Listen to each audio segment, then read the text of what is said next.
TRP हमारा है। NCT होश में आओ, होश में आओ, होश में आओ, एनसीटी होश में आओ, होश में आओ, होश में आओ, एनसीटी होश में आओ, होश में आओ, होश में आओ, एनसीटी होश में आओ, होश में आओ, होश में आओ, एनसीटी अध्यादेश जारी करो, जारी करो, जारी करो।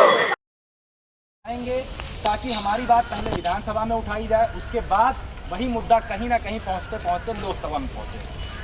दूसरी सबसे महत्वपूर्ण चीज ये है कि अभी आधे छात्रों के मन में ये चल रहा है कि 20 तारीख को सीटेट का पेपर लगा हुआ है। अब सीटेट का पेपर दे या ना दे, खास तौर पर बीएड वालों के मन में ये संशय बना हुआ है। मेरी बात अगर आप लोग माने तो सीटेट का पेपर जिन्होंने फॉर्म भरा है वो जरूर दें, और जैसे आप नॉर्मल पेपर देते हैं तैयारी करके वैसे ही दें।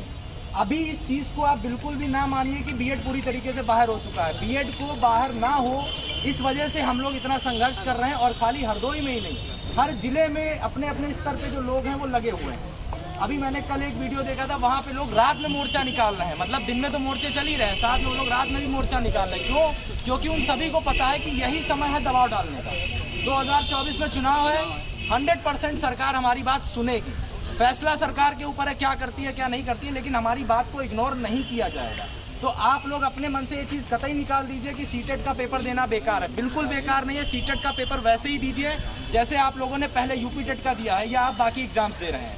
और आपके पेपर को देखते हुए भी अभी हम लोग जो कुछ कार्यक्रम है हमारे, जैसे कि अभी उत्कर्ष भैया ने बताया था उस दिन की डिग्री की फोटोकॉपी जलाने का कार्यक्रम हम लोगों ने आयोजित किया था, वो हम लोग अभी नहीं करेंगे, क्योंकि उसमें हमें ज्यादा से ज्यादा आप लोगों की जरूरत है।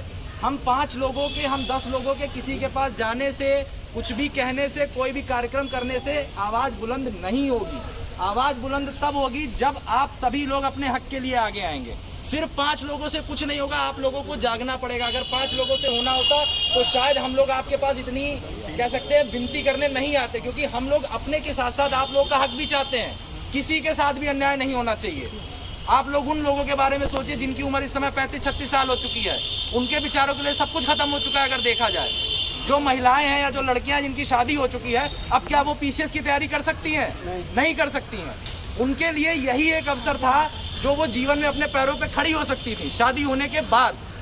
उनके हक के लिए हम लोग फाइट कर रहे हैं, और जाहिर सी बात है कि जब आप लोगों के हक के लिए हम लोग लड़ रहे हैं तो उसके लिए आपको कम से कम, अगर आप लोग फ्रंट में नहीं आ पा रहे कोई बात नहीं, लेकिन कभी ना कभी आप सभी लोग फ्रंट में आएंगे। ये चीज आप हमेशा ध्यान रखिएगा। अगर आपको अपना हक चाहिए तो हिंदुस्तान में कुछ ऐसी चीजें होती हैं, कभी ऐसा समय आता है जहां पे आपको हक अपना छीनना पड़ता है। जैसे हुआ था 2012-13 में बीएड डिग्री वालों के साथ, उन्होंने अपनी लड़ाई लड़ी, लंबी लड़ाई चली। ऐसा नहीं था कि 1 महीना प्रोटेस्ट किया, 1 महीना लखनऊ घेरा, 1 महीना दिल्ली घेरा, उनको नौकरी मिल गई।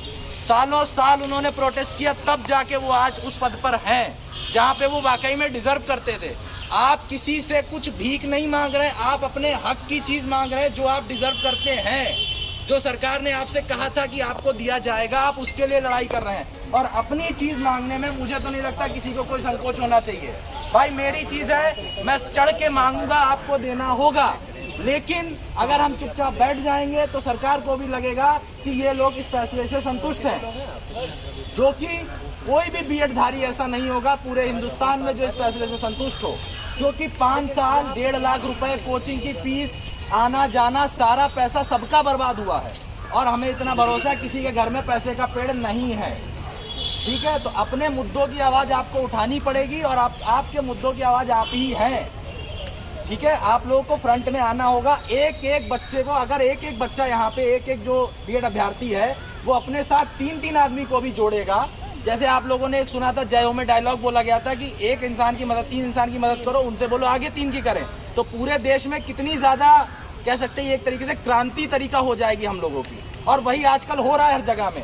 आप लोगों को जान के बहुत खुशी होगी कि पूरे देश में जितने आंदोलन चल रहे हैं उसमें कहीं ना कहीं हमारा हरदोई का जो आंदोलन है वो अगर पहले पे नहीं हम बता सकते तो टॉप 5 में तो है ही है।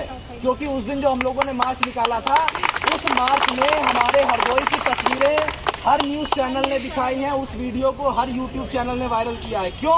क्योंकि हम लोगों की क्रांति कहीं ना कहीं बहुत आगे बढ़ रही है। शुरुआत किसी ना किसी को करनी थी, हम लोगों ने करी है। नहीं वो लोग, कोई लोग नहीं कर पा रहा है तो कोई बात नहीं, लेकिन किसी ना किसी को तो आगे आना पड़ेगा। हम हरदोई वाले आगे आए अपने हक के लिए, और इसमें हमें कोई शर्म की बात नहीं है, क्योंकि ये हमारा हक है और हम इसे लेके रहेंगे। ठीक, दूसरी चीज, आप लोगों का जब सीटेट का पेपर हो जाएगा 20 तारीख को, उसके बाद जितनी भी ऐसी चीजें हैं जैसे कि मोर्चा निकालना, डिग्री जलाना और जितनी भी चीजें हैं उसके बारे में आपको अभी उत्कर्ष भैया हमारे जानकारी देंगे कि वो कैसे क्या सिस्टम कैसे किया जाएगा। ठीक है।